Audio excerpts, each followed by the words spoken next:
श्री लघु रामायण विद्वानों में श्रेष्ठ, तपस्या और स्वाध्याय में संलग्न मुनिशिष नारद से तपस्वी वाल्मीकि ने पूछा, इस संसार में इस समय गुणवान, पराक्रमशाली, धर्मज्ञ, कृतज्ञ, सत्यवक्ता और अपने व्रत पर दृढ़ कौन है?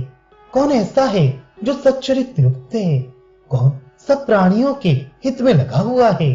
और कौन ऐसा है जो विद्वान, समर्थ तथा देखने में सुंदर है? कौन सा ऐसा पुरुष है जो आत्मज्ञानी, क्रोध को वश में किए हुए तथा तेजस्वी है और दूसरे से ईर्ष्या नहीं करता? संग्राम भूमि में जिसके कुपित होने पर देवता भी भयभीत हो जाएं, ऐसा कौन है? ये मैं सुनना चाहता हूँ। उसे जानने के लिए मुझे बड़ा कौतूहल है। हे महर्षि, आप उस प्रकार के पुरुष को जान सकती हैं।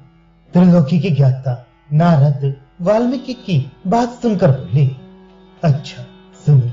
इस तरह संबोधन करके महर्षि नारद कहने लगे, हे मुनि, आपने जिन गुणों का वर्णन किया है वे बहुत ही दुर्लभ हैं।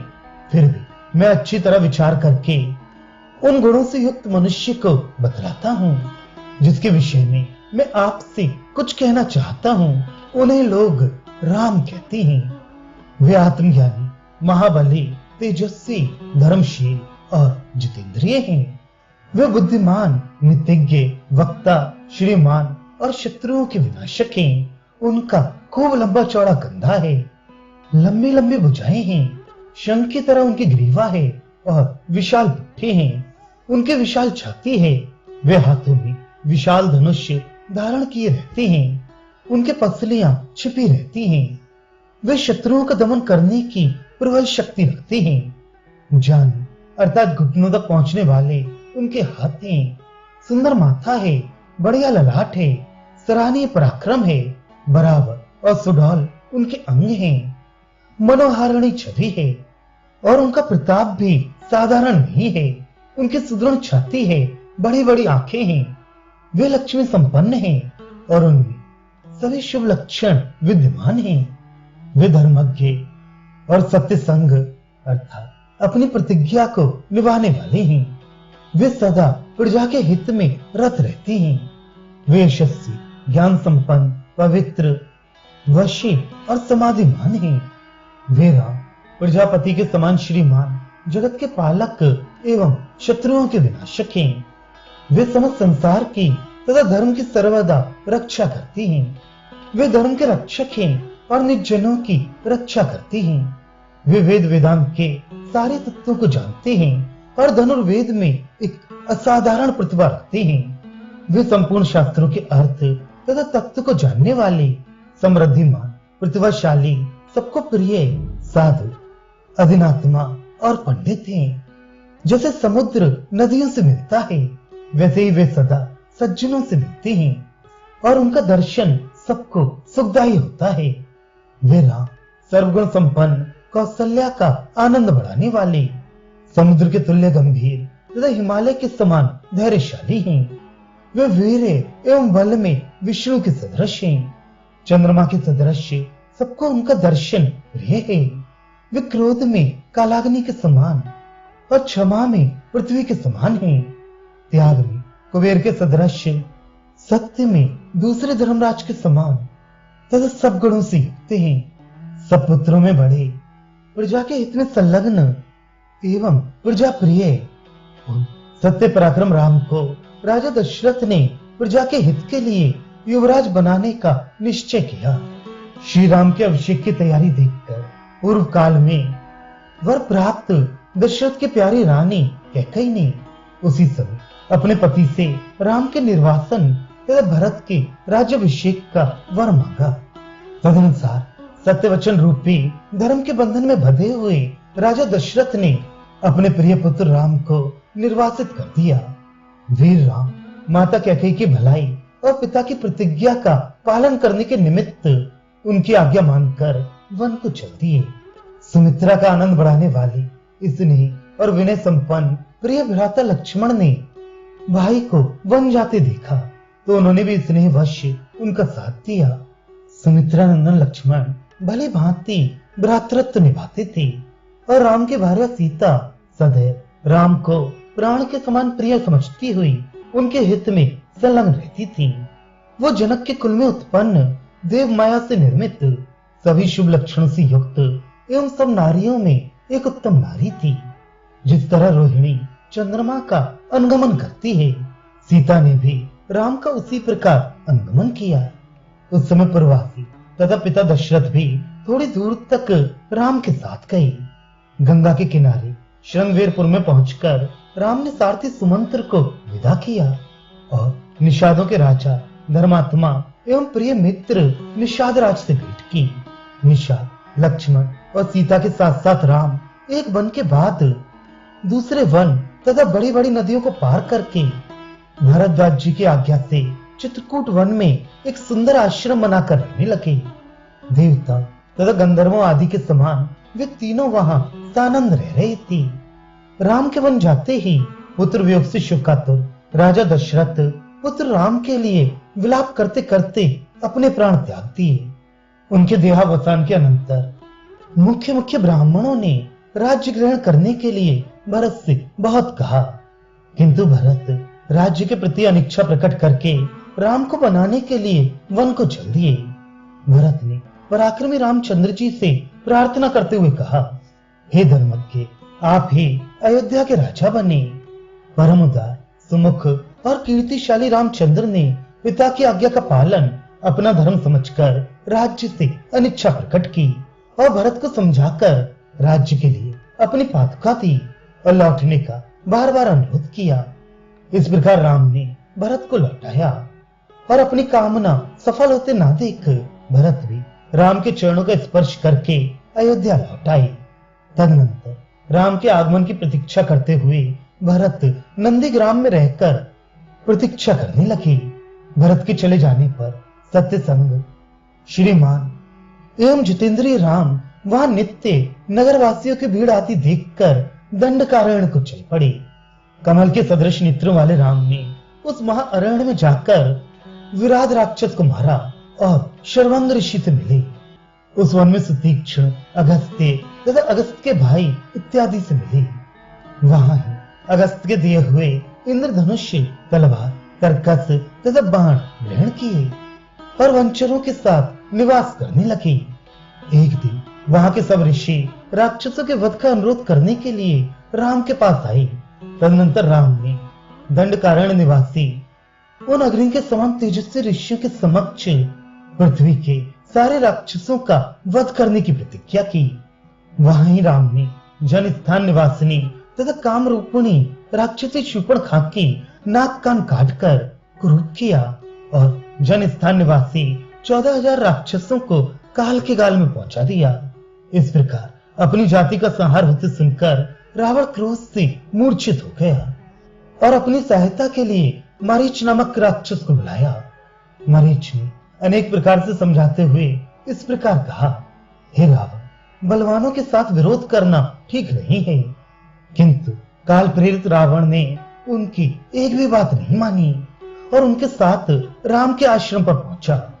वहां वो मायावी मारीच मृग बनकर राजा दशरथ के पुत्र राम और लक्ष्मण को दूर भगा ले गया। इसी बीच में रावण जटायु नामक गिद्ध को मारकर राम की पत्नी सीता को हर ले गया। गिद्ध को मरा हुआ देख एवं सीता का हरण सुनकर राम शोक से संतप्त होकर विलाप करने लगे और उसी शोकावस्था में जटायु को अपने हाथों से जलाकर परम पद पहुंचाया। वन में सीता को ढूंढते ढूंढते राम ने एक महाभयंकर तथा विचित्र रूप वाले कवंद नामक राक्षस को देखा। महाबाहु राम ने उसे मारकर जला दिया। जब वो स्वर्ग को जाने लगा तो उसने धर्मचारिणी शबरी का पता बताया और कहा, हे राघव, ये धर्म निपुणा शिमणा नाम की शबरी है, आप उसके पास जाइए। तदनुसार महातेजस्वी एवं शत्रु विनाशकारी रामचंद्र जी शबरी के पास गए। शबरी ने राम का बड़ा आदर किया। वहां से पंपा सर पर जाकर श्री राम हनुमान जी से मिले। हनुमान जी के कहने पर राम सुग्रीव से मिले और महाबली रामचंद्र जी ने अपना सारा हाल कह सुनाया। राम ने सुग्रीव से अपना सब वृतांत कहा और सीता हरण का हाल विशेष रूप से वर्णन किया। सो सुनकर सुग्रीव ने प्रसन्न चित्त से अग्नि को साक्षी देकर राम से मित्रता की और वानरराज सुग्रीव ने भी बाली के साथ अपने वैर का हाल बताया। दुखित सुग्रीव ने बड़ी नम्रता तथा प्रेम पूर्वक राम से अपना सब हाल कहा। यह सुनकर राम ने बाली को मारने का प्रण दिया। तब सुग्रीव ने बाली के बल का वर्णन किया, क्योंकि उसे संदेह था कि वे बाली को मार भी सकेंगे या नहीं। तत्पश्चात सुग्रीव ने राम की परीक्षा लेने के लिए पर्वत के समान लंबा चौड़ा धुंधवी राक्षस का कंकाल दिखाया। महाबाहु राम ने मुस्कुराकर उसे देखा और उस राक्षस की ढकरी को पैर के अंगूठे से उठाकर 10 योजन दूर फेंक दिया। फिर 7 ताल के वृक्षों को एक ही बाण से काट तथा पर्वत और रसातल को भेद कर सुग्रीव के हृदय में यह दृढ़ विश्वास उत्पन्न कर दिया कि हम बाली को मारने में समर्थ हैं। राम के पराक्रम को देखा तो विश्वास करके सुग्रीव बड़ी प्रसन्नता पूर्वक राम के साथ किष्किंधा नाम के पर्वत की गुफा के द्वार पर पहुंचा। वहां पहुंचकर स्वर्ण के समान पीतवर्ण वानर शीर्ष सुग्रीव ने घोर गर्जना की। उस भयंकर गर्जना को सुनते ही बंदरों का राजा बाली किष्किंधा के बाहर निकल आया। उस समय तारा की बात न मानते हुए और उसका अनादर करके बाली सुग्रीव के साथ युद्ध करने के लिए आया और एक ही बाण से उसे राम ने यमपुरी पहुंचा दिया। सुग्रीव से की हुई प्रतिज्ञा के अनुसार वचनबद्ध होने के कारण राम ने बाली की मृत्यु के पश्चात किष्किंधा का राज्य सुग्रीव को दे दिया। इसके अनंतर कपिराज सुग्रीव ने सीता का पता लगाने के लिए 10 दिशाओं में बहुत से बंदरों को भेजा। संपाति गिद्ध द्वारा सीता का पता पाकर महाबली हनुमान ने 100 योजन विस्तृत 4 समुद्र को लांघ कर पार किया। रावण से सुरक्षित लंका में जाकर हनुमान ने अशोक वन में बैठे तथा राम का ध्यान करती हुई सीता को देखा। तब हनुमान जी ने सीता से राम का सारा समाचार एवं संदेश कहा। सीता को आश्वासन देकर रण में 5 सेनापतियों, 7 मंत्री पुत्रों और परम वीर अक्षय कुमार को मारकर स्वयं ब्रह्मपाश में बंध गए। इसके बाद ब्रह्मा के वरदान से उस ब्रह्मपाश से अपने को मुक्त देखकर हनुमान ने रावण के मंत्रियों तथा बड़े बड़े राक्षसों को मारा। तदनंतर सीता के निवास स्थान को छोड़ सारी लंका जलाकर राम को सीता का वृतांत सुनाने के लिए लौट आए। भले हनुमान ने महात्मा रामचंद्र जी के पास जाकर उनकी प्रदक्षिणा की और लंका का सारा वृतांत सुना दिया। तदनंतर राम सुग्रीव के साथ समुद्र तट पर गए और सूर्य के समान अपने तेजस्वी बाणों से समुद्र को क्षुभित किया। तब नदियों का पति समुद्र हाथ जोड़कर राम के समक्ष आया और उसकी सलाह से राम ने नल द्वारा सेतु तैयार करवाया। उस सेतु से लंका में पहुंचकर राम ने रावण को मारा। फिर सीता को पाकर अत्यंत लज्जित हुए। उस समय राम ने भरी सभा में सीता को कुछ कटु वचन कहे, जिसे सहने में असमर्थ होकर परम सती सीता अग्नि में प्रविष्ट हो गई।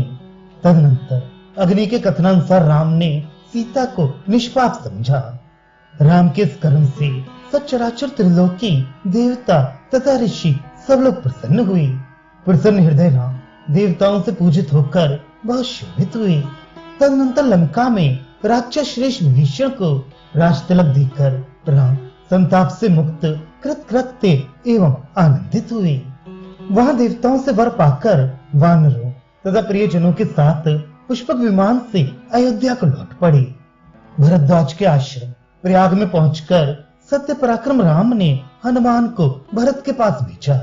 फिर परस्पर वार्तालाप करते हुए सुग्रीव के साथ पुष्पक विमान पर बैठे और राम नंदीग्राम को चले। वहां पहुंचे तो भाइयों के साथ जटा त्याग कर निष्पाप राम ने सीता को पाकर पुनः राज्य प्राप्त किया। राम के राज्य में लोग हृष्ट पुष्ट संतुष्ट सुखी धार्मिक निरोग तथा दुर्भिक्षवादी के भय से रहित रहती थी। उस समय पिता के सामने किसी के पुत्र की मृत्यु नहीं होती थी। उस राज्य की स्त्रियां सौभाग्यवती एवं पतिव्रता होती थी। उस समय अग्नि का भय, जल में डूबने का भय, वायु संबंधी भय, ज्वर आदि का भय पेट की चिंता तथा चोर आरती का भय नहीं रहता था। सारे नगर और सारे राष्ट्र धन धान्य पूर्ण थे। उस राज्य में सत्युग के भांति सब लोग सदैव सुखी रहती थी। सश्मेध यज्ञ करके स्वर्ण युक्त अनेक कोटि गौएं विधि पूर्वक विद्वान ब्राह्मणों को देकर राम हजारों राजाओं के वंश की स्थापना करके चारों वर्णों को अपने अपने धर्म पर नियुक्त करेंगे। 11,000 वर्ष तक राज्य करके राम अपने ब्रह्मलोक को चले जाएंगे। पवित्र पापनाशक पुण्यकारी तथा वेद सम्मत इस रामचरित को जो प्राणी पढ़ेगा वो समस्त पापों से मुक्त हो जाएगा। ये रामायण की कथा आयुवर्धनी है।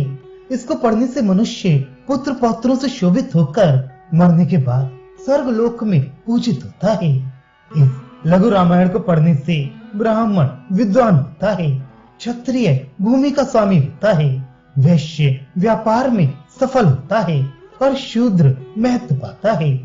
इस प्रकार हे शिष्य, बुद्धिमान नारद ने वेद वाक्यों के आधार पर वाल्मीकि जी से जितना रामचरित्र कहा था उतना ही अर्थ लेकर वाल्मीकि ने पहले 100 श्लोकों से श्लोकबद्ध करके अपनी कविता में इस लघु रामायण की रचना की। सो मैंने तुम्हारे आगे कहा, इसे सुनने से पुण्य की वृद्धि होती है। मुनिराज वाल्मीकि ने ब्रह्मा जी के दिए हुए वरदान के प्रभाव से सब कुछ जानकर 100 करोड़ श्लोकों में रामचरित का वर्णन किया।